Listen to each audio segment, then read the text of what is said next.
And Steve, we can see it, so it's over to you. Okay. Talk I'm going to give tonight for us is on the Meadowfoot Smelter. I've been studying the minerals from the smelter since the early 1980s, and I'm going to write a book on it at some time, which hopefully will be printed the end of this year. Now, I'm just going to get that out of the way because it's over my writing. That's it. And it's really a snapshot of what will be in the book. And the total in the book will be a total of something like 1,000 mineral pictures. Basically, I live down here in the south of England, in Somerset, and where we actually go collecting is up here. It's about a 388-mile trip on good old British roads. Lovely. And the area we head for is on the, it says the A74, it's actually the M74. And we get to Wenlock, but we actually say in a place called Sanker. But the actual smelter is at Wanlockhead, just there. It's in the north-east corner of Dumfries and Galloway in southern Scotland. This is a general map of the area. This is where you come off normally off the M74 through Eldenfoot to Lead Hills, Wenlock, and down to Matlock. I have tried the A76 and it's a nightmare. So it's always the M74 for me.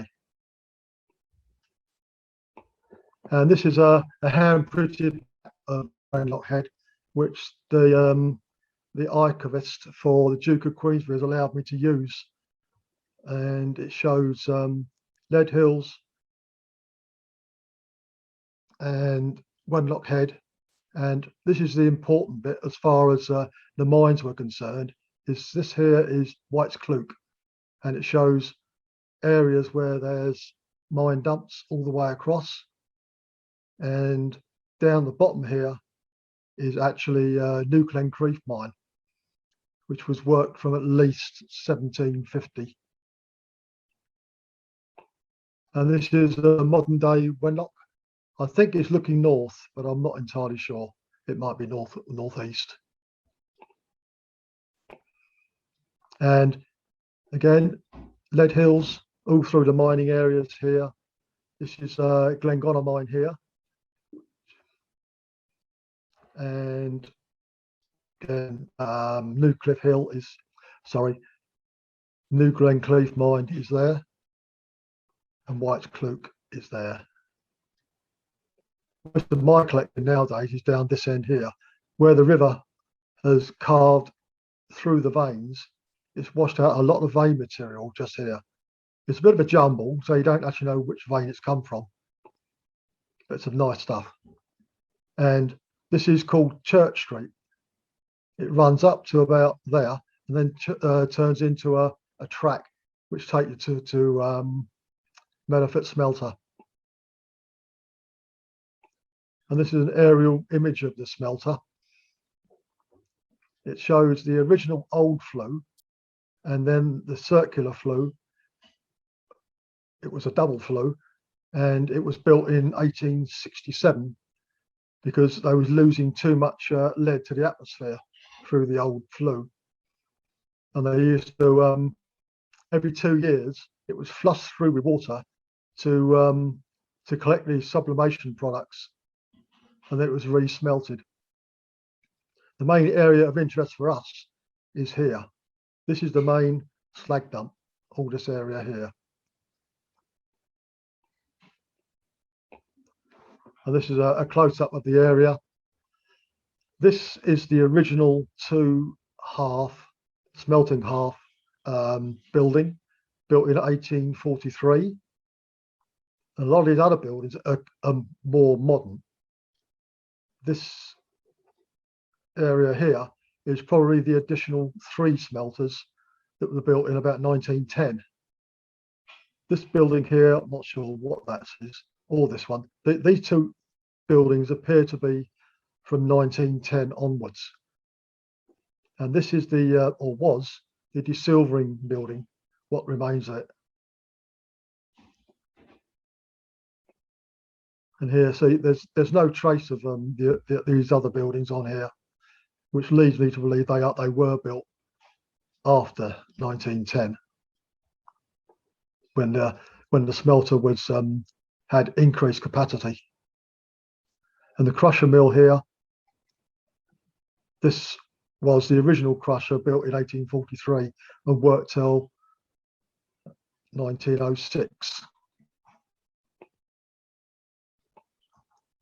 And the mines and veins worked in the 2 ore fields, which is really 1 ore field. And it's interesting because a lot of the old paperwork says it was found by a Dutchman in 1568, who actually wasn't, because there was some mining recorded from 1512. And the mining on the Lead Hills estate here is believed to have been at Glengonna, which is about here, and it dates to about the 13th century. But there are lead isotope records dated to 3,500 years ago from the bog. not far from Lead Hills. And also it also records isotope peaks in the early Dark Ages, about 900 AD.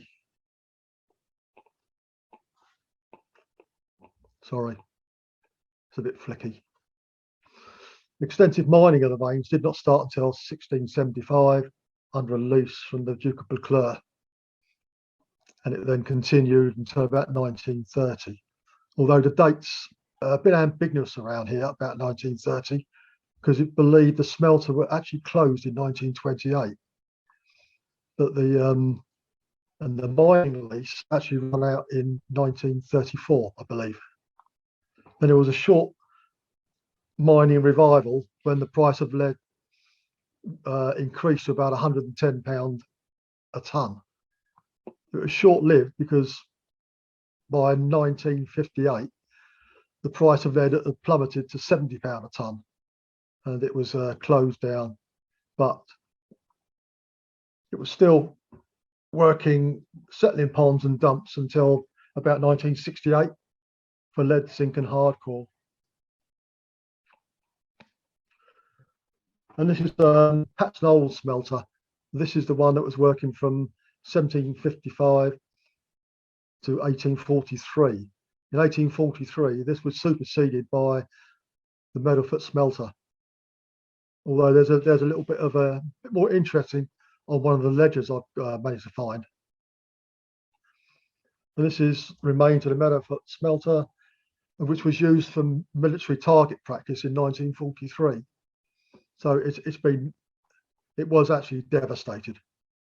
Although the main old building is relatively intact, so it's a pretty sturdy building, but the concrete one has been absolutely decimated. The concrete ones probably date from about 1910. Another view of the 1843 two-half smelter. This is inside the smelter, the room for the two halves for smelting the lead. Interestingly, engineering bricks line it on the inside. The outside is just ordinary bricks. And this is the building which I've got no idea what use it was for. Although it's not far from where the flues come down. So it may have been where they collected the sublimation products. I'm not sure. And this is the original crusher house built by Barker Smith, who was the mine agent for the Duke of Queensberry. And it was used from 1843 to 1906. Then after that, when the Fraser brothers took over in 1906, all the dressing was done at the New Glen Creek site, and then it was trammed up to the smelter. New Glen Creek is way down there. And this is a wheel pit for the crusher. It's about 4 foot to 5 foot across. And this is the only picture there is of the water wheel in situ, with the ore bins above and the tramway above that. And this is a family, apparently, sluicing for gold in Wenlock water. And this is inside the crusher house. Machinery remains. The only one I can identify is this belt drive just here. The rest, I have no idea what their use is. There is a plan, but the Scottish Archives want a lot of money for it. I'm not prepared to pay that. And this is the ore bins above the crusher, as they are today. Greatly reduced in size, because basically any building stone was at a premium when it was demolished. So it's a sad end, really. And this is what a Scotch hearth for smelting lead ore would actually look like. It would have cast iron blocks around it to retain the heat, the smelting hearth here, then an angled tray with a groove in it to allow the lead to run once it had all melted.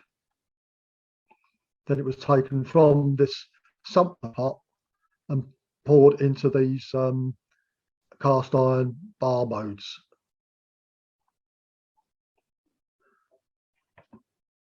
And once the lead ore was smelted, it went into this desilvering plant, and it was placed in these desilvering pots. And what would happen is that each pot would be successively loaded with the lead. Now, the first lead bars would be put in here, then it would be allowed to cool. Then the lead would crystallize out, and it would be scooped off. Then it would move to the next one, the next pot, and so on to the end, until it reached a silver lead content of up to 700 ounces per ton of lead, smelted lead. But once it had been through this particular process, the lead was then oxidized to litharge through the action of cupellation. This actually extracts the silver, and so the lead would be oxidized to litharge, leaving the silver behind. There's cast iron molds and the replica lead bar made from the mold. This was allowed to photograph these and use them by the Wanlockhead Museum.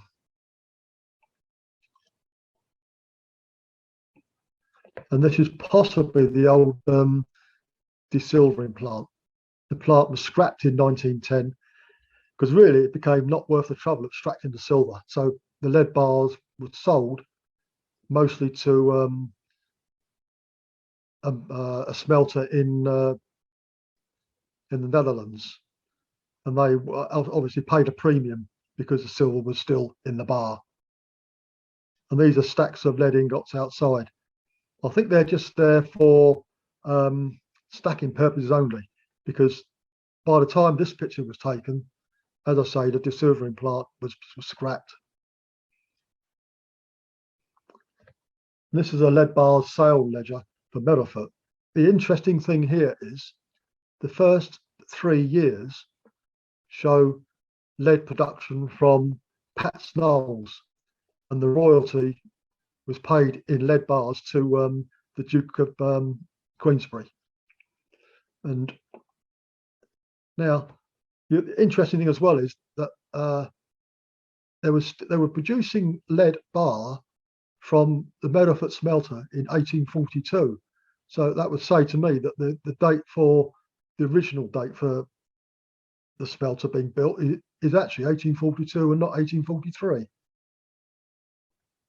And they were the lead bars were exported to Leith near Edinburgh or to Liverpool. I also have 4 others of these, and it also shows they exported litharge to various locations. But for the purposes of this talk, I've just done the one. And also, interesting note, 1851, 1,600 ounces of refined silver bar was sent for display at the Great Exhibition from the Meadowfoot Smelter. And as below, it was worth about 5 shillings an ounce, and now more like £20 an ounce. And onto the minerals. So far, identified from the smelters flagged up, and this not included unnamed compounds. The majority of minerals have been confirmed by XRD, SCM-EDX, Raman, EPMA, infrared, and wet chemistry. But now,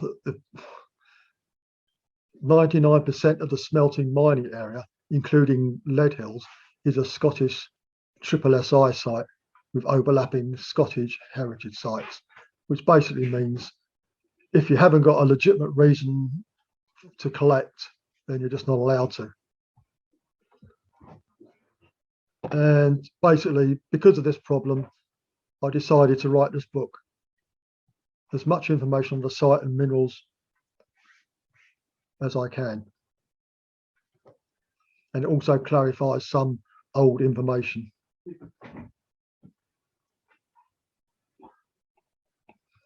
Right, the mineral tally has increased from 28 known minerals in 1987. The David Green done a very good rock bottom article on it, to over 40 now, not including unnamed ones. Printing of the new book is expected in late 2021. As everyone knows, I think, at this time, minerals formed after the smelting process in slags are not considered to be true minerals and are regarded as elements, metalloids, or chemical compounds. Although many quite prominent scientific papers still continue to name mineral slag compounds by their known mineral equivalents. And I have heard that maybe slag minerals may get their own category. So you may, in the near future, be able to call them by their proper mineral names without fear of retribution. And this is a part of the slag pile, rich in minerals, with a specimen of rich slag there. It's got all kinds of sulfates in there, linerites, caledonites, nanochites, cerasites, and many, many others. The first known collecting was in 1979. This is a personal conversation with Ike Wilson. He reckons he was there in 1979 collecting with Richard Barstow. The minerals, they're mostly sulfates of lead and copper with some chlorides. There's amphiboles, which form as part of the melt. These long prismatic crystals with a little bit of secondary anglesite. These are the anglesites. They're a large number of crystal habits and a very prolific mineral. Excellent Roman sword habit, these blocky habits. This diamond-shaped one is very common, associated with lanachite and all these other varieties and different shapes and sizes.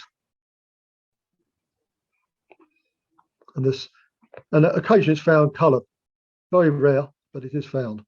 And this is a yellow anglesite and a blue anglesite. And the white material is hydrocerasite. And on this one, it's cerasite, the acicular crystals. Again, a myriad of crystal forms, these double terminated spear crystals associated with caledonite. And these unusual striated parallel growth and overgrowths of anglesite. And aragonite, very common. There's acicular crystal crusts, and these botryoidal ones with cross-fibrous habit. Steve? Yeah. Sorry, there's been a bit of lag for quite a few people, I think. So when you put up a new slide, can you just sort of have a 2-second or so delay before you describe what's on it? Yeah. Right. Yeah. Okay. All right. Cheers. Do you want to start again, or No. from the minerals? No, we're all right, are we? No, just keep going. Yeah. Chris? Yeah. You're using up the bandwidth. Okay. Yeah, it's Ori calcite, unconfirmed in this study, but it was confirmed by wet chemistry by the late Max Worth, who was a very good mineral collector and chemist.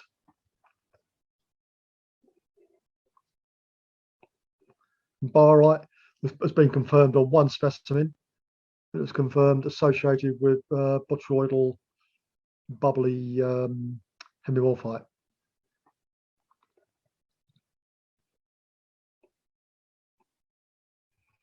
Blixite, recently confirmed, forms the white material here on a romerite type slag, and as these yellow platy crystals. The white material is unknown, with a little bit of galena.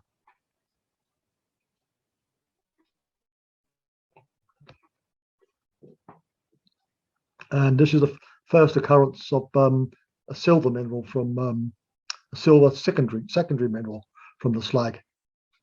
You've got boleite. It's a mixture, so you can't really tell which is which. And pseudoboleite, this blue material, only known specimen.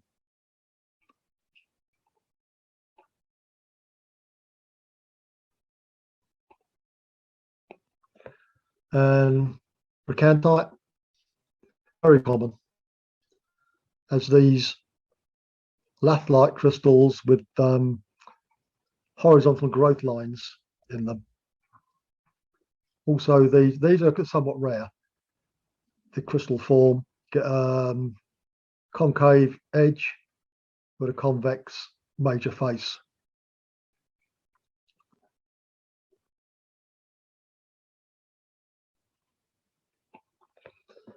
And these platy crystals of bracantite with crystals of wolfite, and the yellowy white material, I think, is copper depleted sapphirite.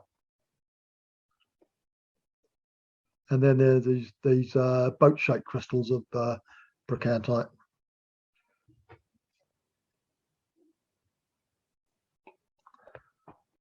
And calcite, very common. In this case, blobs of calcite are associated with lead halite. And these, I thought this was going to be a really interesting mineral. It is in one respect, but it turns out it is calcite. But it's a nice little blue colour to it. Again, crystalline, blobby calcite, but it's actually overgrown anglesite crystals. And here, stalactitic almost calcite with, again, leadolite. This pearly looking stuff. And here, cadonite, very common and a much sought after mineral from the slags. You get these fan-like crystals, and then these radial prismatic crystals. Here it's associated with malachite and sericite.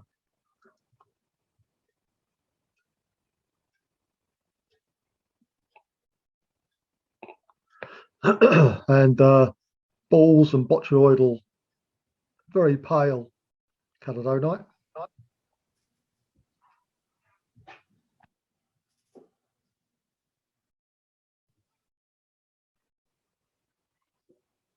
And this is tiny tabular crystals of cadonite growing on nanokite. It's a very small crystal specimen, maybe a millimetre across at the most.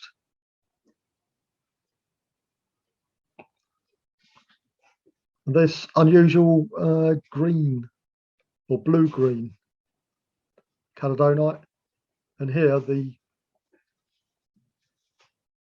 sericites are coated in a clay mineral. Here, this has been confirmed as cadonite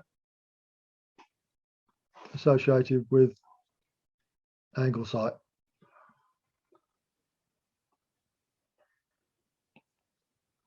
And a real surprise this was to find cassiterite in a lead mining district. But having a look at the old literature, in fact, Temple's thesis, he does record tin in the ore, but just about perceptible amounts. And it's coated by Shatukite. Ultra rare. Cerussite, large number of crystal forms and extremely common. These bundles of crystals and these sort of step growth, I suppose you call it, crystals of cerussite. And also found coloured. These I thought at first were leadylite, but they turned out to be cerussite. And it's associated with a little bit of caledonite. And here, excellent twins of cerussite with a blue colour. And these more sort of prismatic, and this one forming an almost hourglass form, associated with leadylite. And here, these prismatic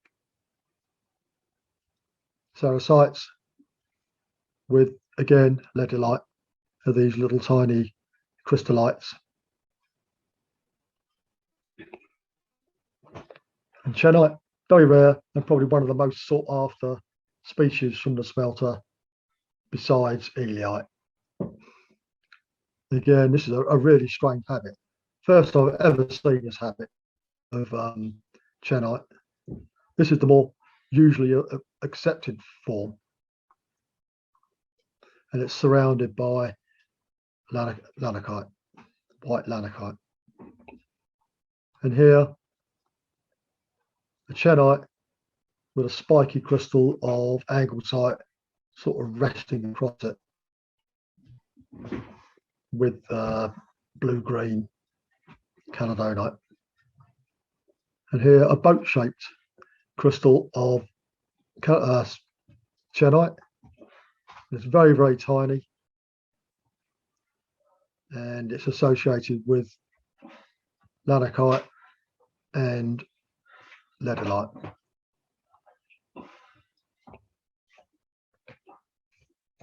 Chrysocolla, variable composition. These haven't been analytically confirmed, so it's one I need to get done. But they are very glassy. It's definitely some sort of copper-rich gel. And copper in these confused masses, long crystal with outgrowth from it, and here associated with cerussites and lanakites and leadylite. This one, very arborescent dendritic form, resting on glassy slag. And here, these really, really, really rich curly wires of copper.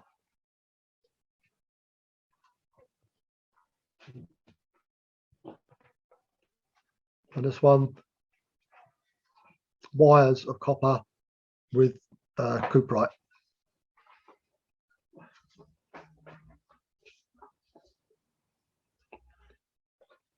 Another unusual specimen.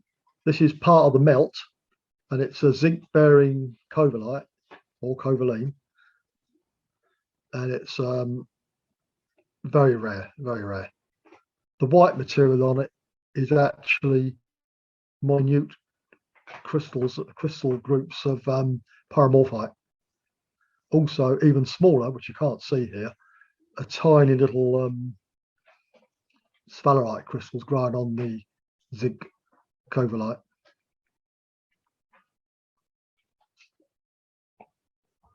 Cuprite, stepped growth prismatic type crystals from a main mass of crystals. This one is circular bundles of crystals, chalcotrichite, overgrown by anglesite crystals. The yellow is probably just an iron oxide. This cubic cuprites with an amphibole, which is these are circular crystals with a cubic cuprite, and these spongy masses of cuprite with anglesites.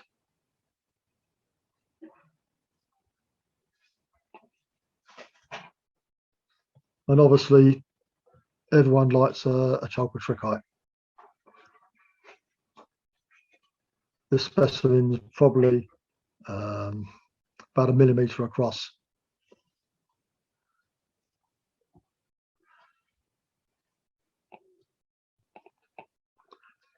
And cuprostibite are these purpley plates. Again, I had to go back to the paperwork to see where the thallium come from. And again, it was found in minute amounts in the ore.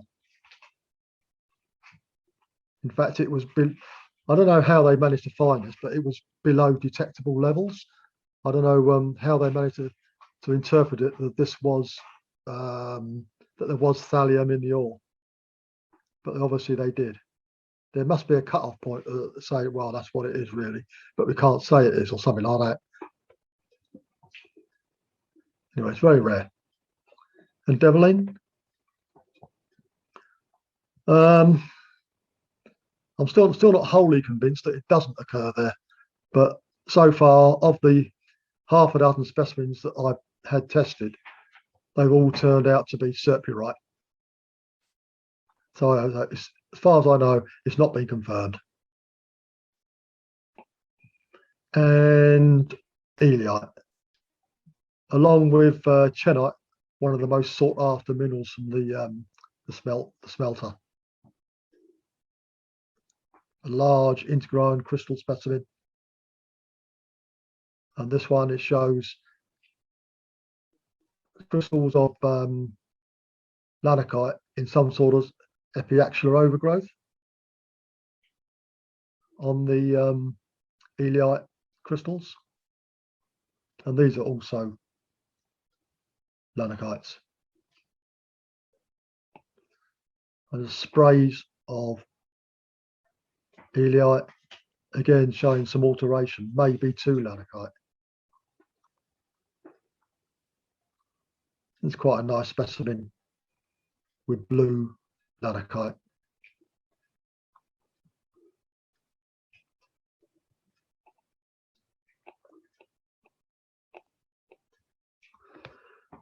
I've had to include these, although they're not great to look at. And they're actually, well, they're part of the paragenesis, and it shows these black Mn oxides with the brown iron oxides, also the white, probably aragonite.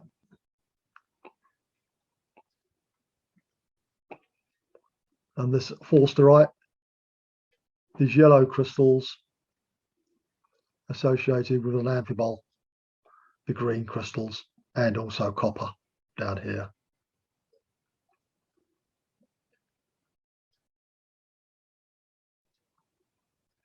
Again, very, very tiny crystals. And Galena, the crystals, various habits, including hopper developments associated with lanakite in both cases, a little bit of anglesite, and quite long prismatic form.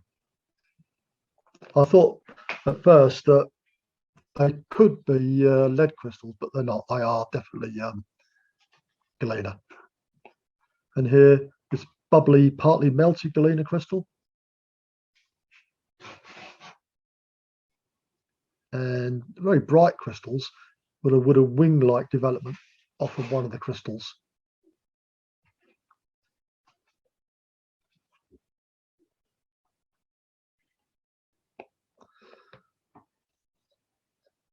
Yep.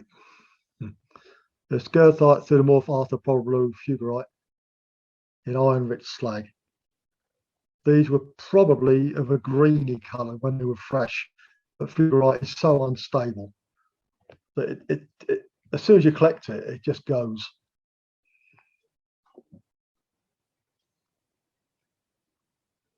There's just nice hexagonal crystals of what was once fugarite. And gypsum, very common. Again, it likes the iron-rich slag to form in.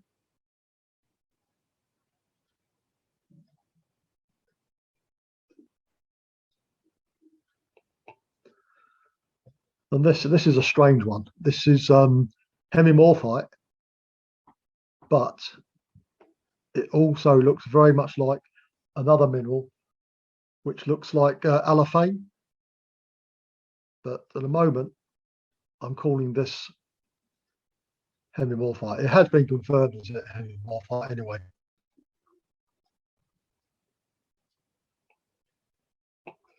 And here, hydroceracite, this interground crystal development with ceracite crystals and sort of copper gel, the blue copper gel with iron oxides.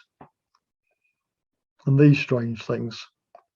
Hydroceracite epimorphs after an unknown mineral.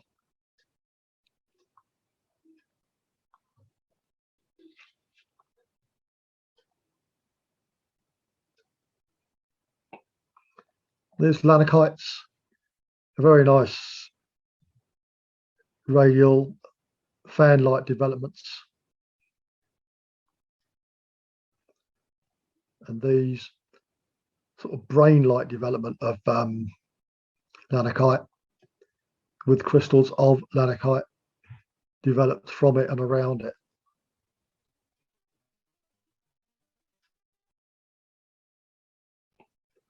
And very nice nanokite crystals showing lots of parallel growth and associated with lead crystal, Galena crystals. And this one is again a ball, rounded mass of nanokite, but on the outer surface and just under the surface, it's got tiny little elite inclusion, crystal inclusions. And langite, very common. Typical habit here, sort of tabular pseudo-hexagonal. To these more prismatic habits, lots of parallel growth. So usually, this is usually associated with these tabular rounded crystals of ceracite, also anglesites as well. And here, this is all langite. Thought at first these might be wolfite, but they're not. It's all langite. Again, these blocky pseudo-hexagonal forms with malachite.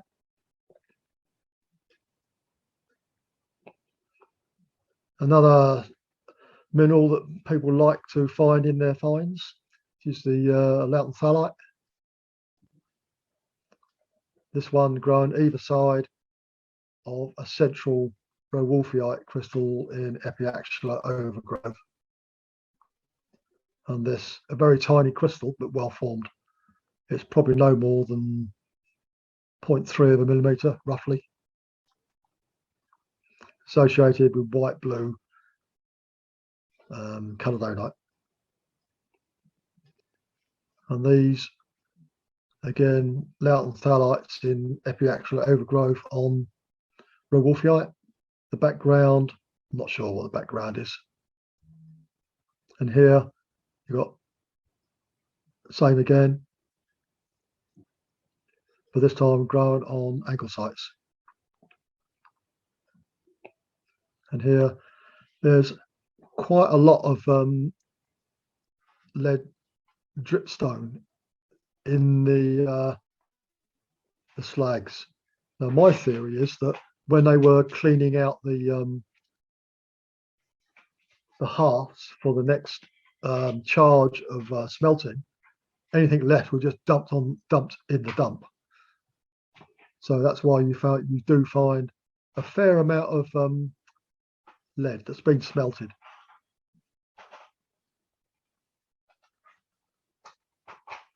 And lead halite, very common.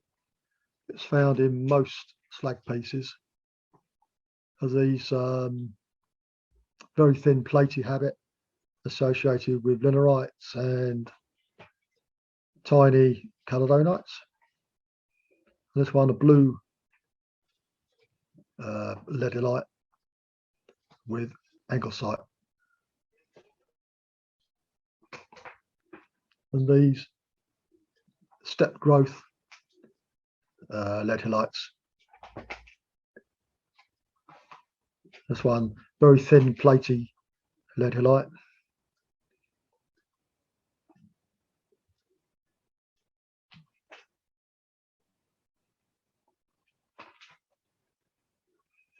And this, another sought after mineral because of its colour, obviously. A nice blue linerites, crystal sprays, and radial growths associated with malachite on this one.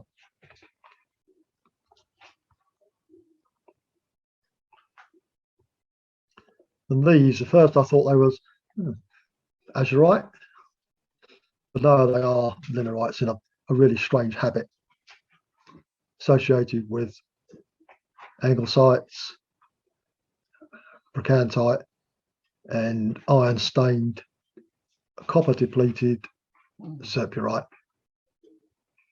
And this rather unusual V termination linerite.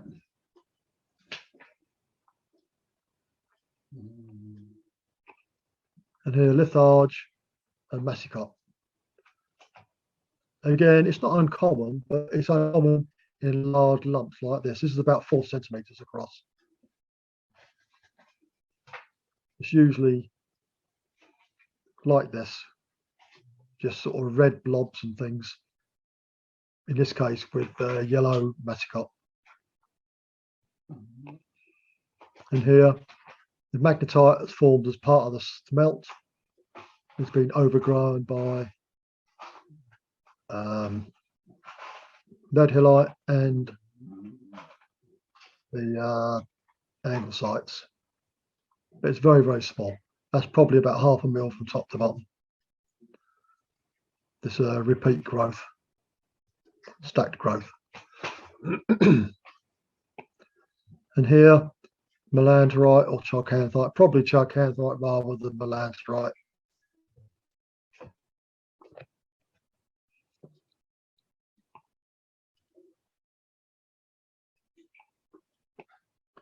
And malachite. Malachite, to my knowledge, is only found as these balls, botryoidal coatings. I've yet to find it in crystals. I'll be glad if someone does.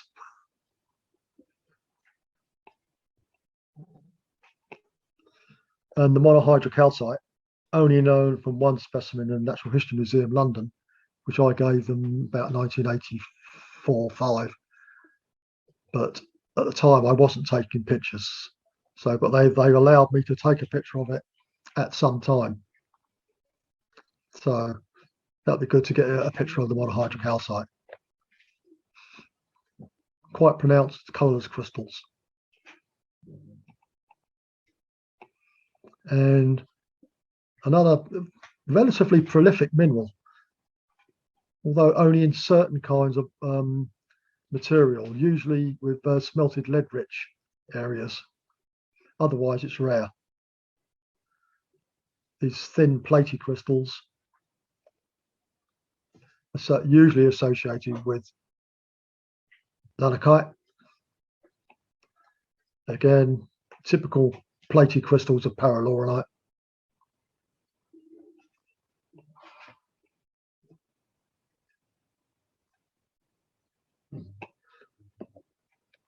Possonjacite. This has been analysed. That has been analysed, and they're both possonjacite.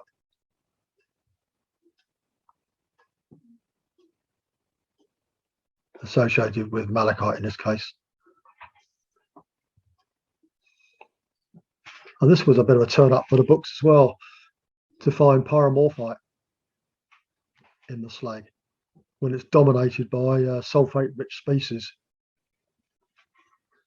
And here you say the typical hexagonal form, and it's very small. That's probably about 1/10 of a millimetre across SEM picture.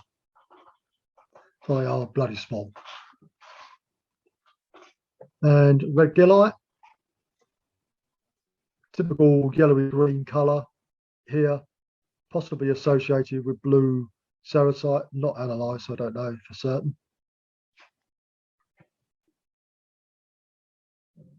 But here it's actually associated with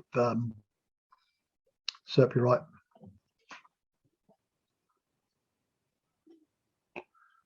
And romeite group minerals.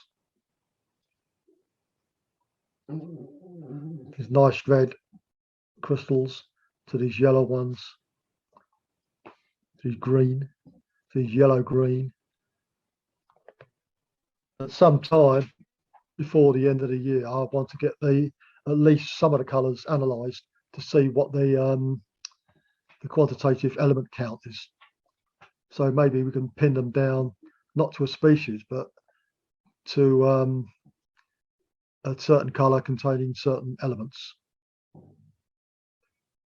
Something for the future. And these roseite, I hate them when they do this. There's about 3 minerals I know of that are in the mineral list that sound all the same. Why the IMA do this, I do not know. And this is hexagonal crystals with a central zone on a romeite matrix. This again is pale yellow romeite, or rosacite rather, with white roseite.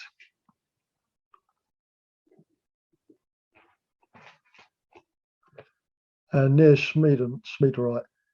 Since this specimen was analysed at the BM, I've got the XRD number off of it now, and it actually turns out that it's near Schmiederite, but more recent tests could not confirm that it was anywhere near Schmiederite. So it's a bit of a query on that one. And Schulenbergite, again, recently confirmed. These blue-green platy crystal masses with leadylite.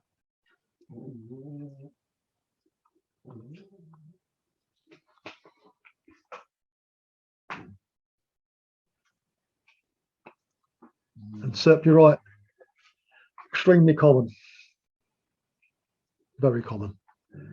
And if you pick up a piece of slag that's got mineralization on it, invariably it will have serpurite on it somewhere. Here it's associated with malachite and rowolfite, these blue crystals. These quite broad platy crystals, lath-like. As I said before, it has been confused with Devlin, but Devlin has not been confirmed in this study. Here it's associated with altered, probably Rowolfite. And it's the same picture of the cassiterite as before, but this time it's trying to emphasize the Shiitakite, which when it was tested, it had a minor aluminium and a little bit of sulfur in it. But they're adamant that it was the Shiitakite. This is a tentative ID of silver. The lead ore containing up to 11 ounces per tonne. One promotional record states about 13 ounces.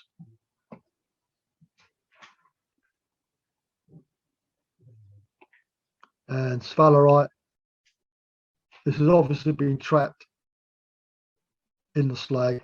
I don't think it's actually formed in the slag. I think it's actually been a capture from the ore that did contain quite a lot of sphalerite. And then near Sundu site, again, it was originally down as Sundu site, but it's actually near Sundu site. And there's only one specimen in existence. And I'm awaiting permission to use the photograph. Whether I get it or not, I don't know. Right, this is weird. These crystals here, these brown crystals, were confirmed as Susanite, but they look to me to like Anglesite, but they're not. They are Susanites. And this one here, these Susanites on a central zone as little stubby prismatic crystals.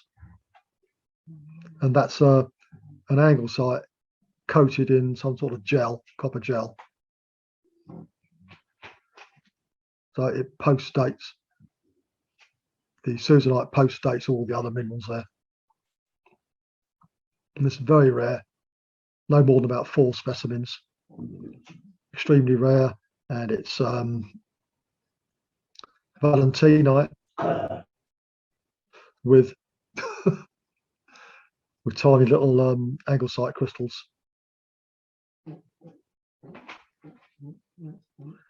And this, originally I thought these were hardystonite, but they're not. They're actually Willamites, which is still a good bonus to find at the smelter. And it's surrounded by romite minerals, all this yellow. So it's a lot of zinc minerals together. And Rowolfite, these tabular crystals, they're very common mineral. And to these blocky crystals. And here, sprays of Rowolfite with crystals of lepidolite. And this one, this is a beautiful specimen. Under the scope, it's absolutely immaculate. And it shows tabular crystals of Rowolfite with yellowish copper depleted serpurite with tiny anglesites. And here, now this is the mineral I think people were calling platinarite. And I had it analysed, and it's actually a copper antimony mineral, and formed as part of the melt.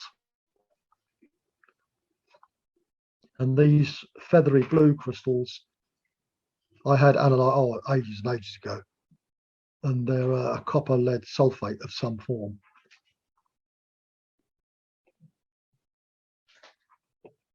And here, the bow tie crystals. It hasn't been tested because it's just one specimen and far, far too small to want to destroy it. And these unnamed white crystals, they're not anglesites or cerasites or any other known mineral.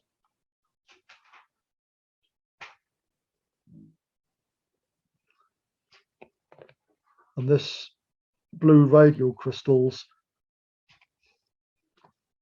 I'm hoping to send one of these. There are a couple of them, and I'm sure they are. They belong to Richard Bell, and I'm sure he'll let me send one of them for testing. I hope. And these triangular to cubic crystals to be tested. There are again a couple of 3 of these, so it's worth getting them analysed. And this is a one-off specimen, so it won't go for analysis. This unnamed creamy thing. I mean, it could just be a copper depleted serpulite, but then it's got ordinary serpulite around it. Very, very tiny. And these blue white crystals, not tested, don't know what they are. And these that look like red gillite, but the terminations are totally wrong for red gillite. So it's got to be tested. I think there are at least 2 or 3 of these. And these tapering crystals, speculation is there maybe Bacteriite or Susanite. And these green prismatic rod-like crystals, again, not tested. And this has been tested, but it doesn't match any known mineral. I mean, I think there was some speculation that it might be sundusite, but it doesn't match sundusite. Again, this one, don't know. It's associated with this red romite crystals. And this one, this high luster metallic test, it has been tested, but it couldn't be identified purely because it just burnt out. It's highly reflective to some forms of analysis. Associated with copper and also the green romite group mineral. And these, I mean, they may be aragonite on anglesite, but it's not been tested. Now this one has been tested. Oops, sorry, we jumped a bit there. Yeah, it has been tested, and they think that it's a zinc-rich bacteriite, but they're not sure.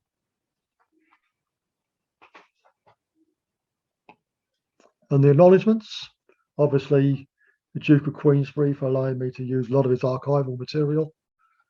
Wanlock Museum Trust for their allowing me to photograph a lot of this material.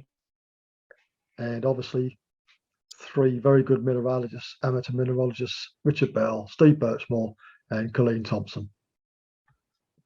Allow me to photograph a lot of their specimens.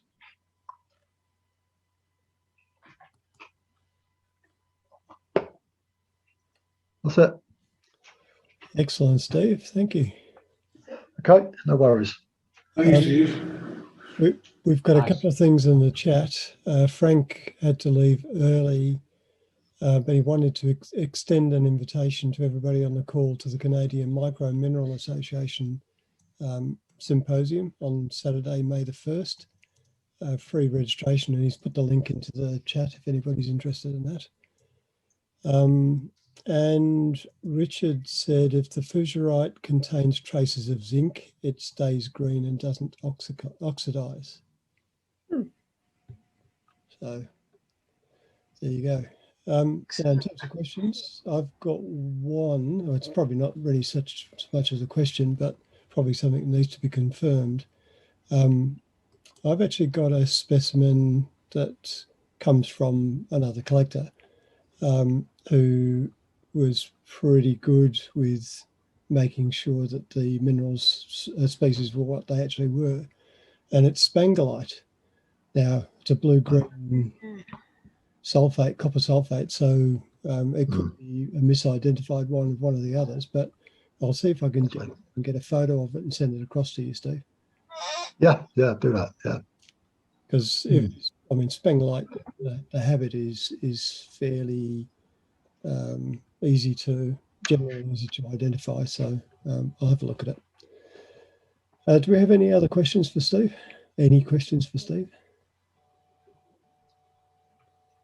Yes, I have one.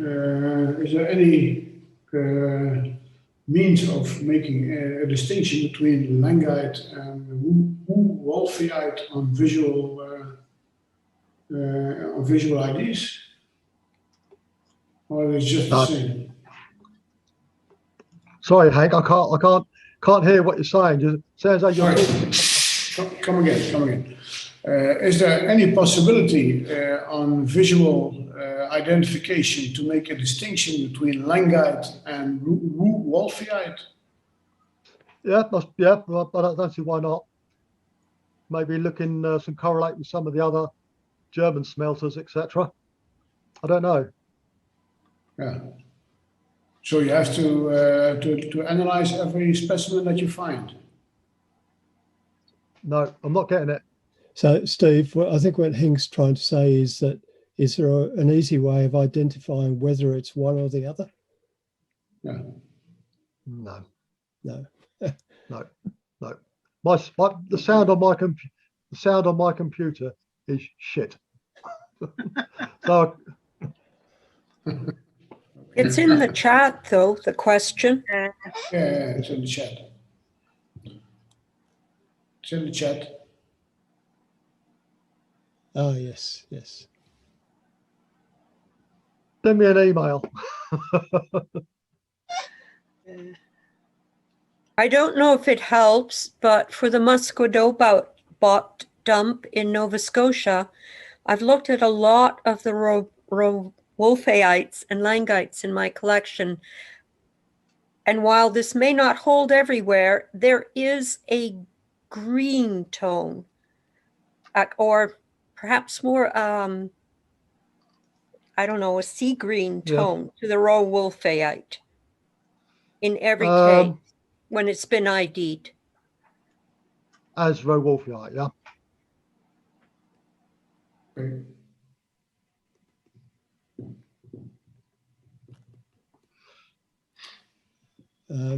Okay, so I know it's a way off, but Steve, please put me down for one of your books. two if you like. Okay, two. I don't care. Yeah. This talk's a good advert, isn't it? Yeah. I'm all for sale promotion. Yeah.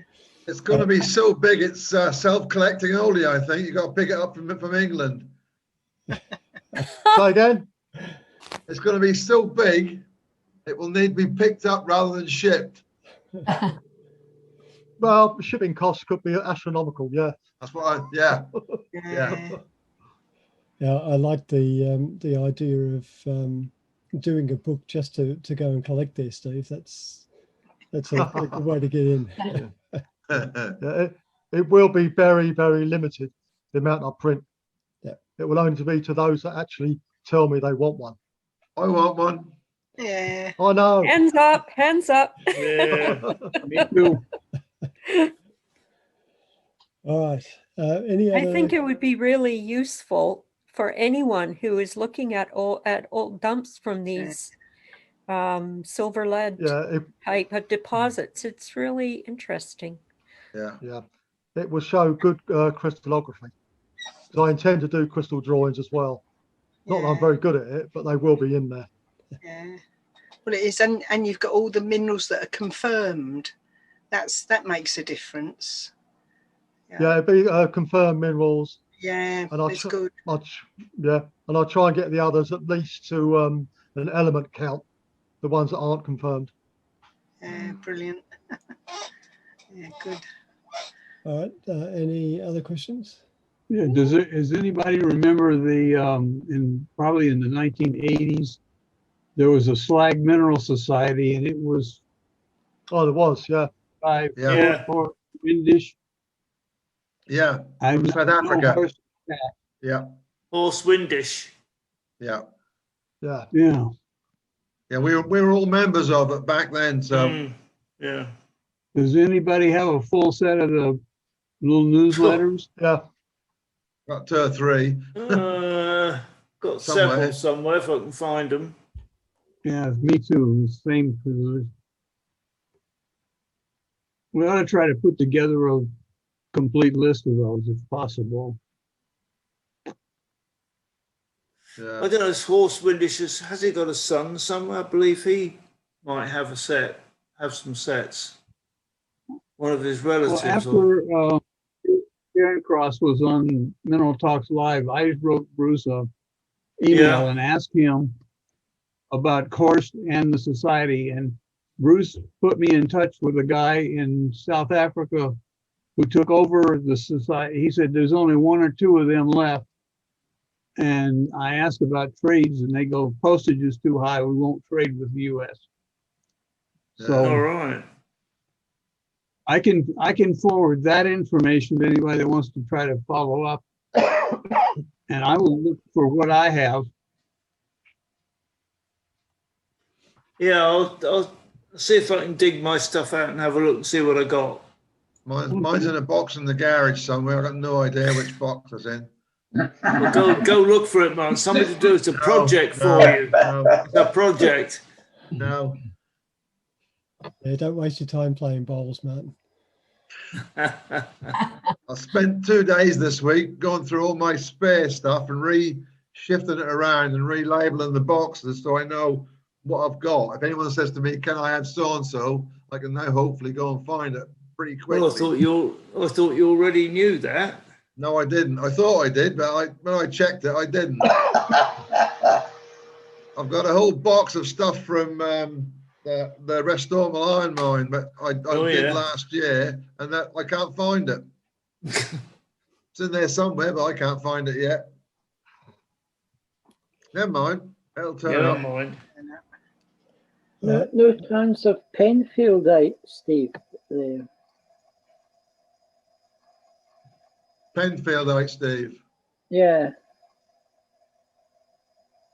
You can't. Good evening, Steve. Are you in the same planet as All us? Can't hear through his headphones. I was asking if there's any. Oh, I was asking if there's any Penfieldite, and if the boleite, you got some of the kind of variants like diaboleite and comengite. No, not getting it. Send him an email, Jane. Send him an email. All right. Yeah, I'll message you later. Right. Send me an email. So we might finish up. So 2 weeks' time, Jane. I'll get in touch with you before that, and we'll do a dry run. All right. If anybody's interested, it's 7:20 in the morning here, and it's still minus 1.8 outside. Wow. So, wow. chilly. Gosh. Chilly. Yeah. It's going to be 85 Fahrenheit here today. Nice. Gosh. Well, thank you everybody for attending. And Thank you. Thank you, Steve. Thanks, Great, Steve. Steve. Yeah, very, very good. Next time. Thanks, Thanks Steve. for the invitation. Yeah, Martin. Bye-bye. Okay. See you in a couple of weeks. See ya. Take care. Brilliant. Bye. Yeah. Bye.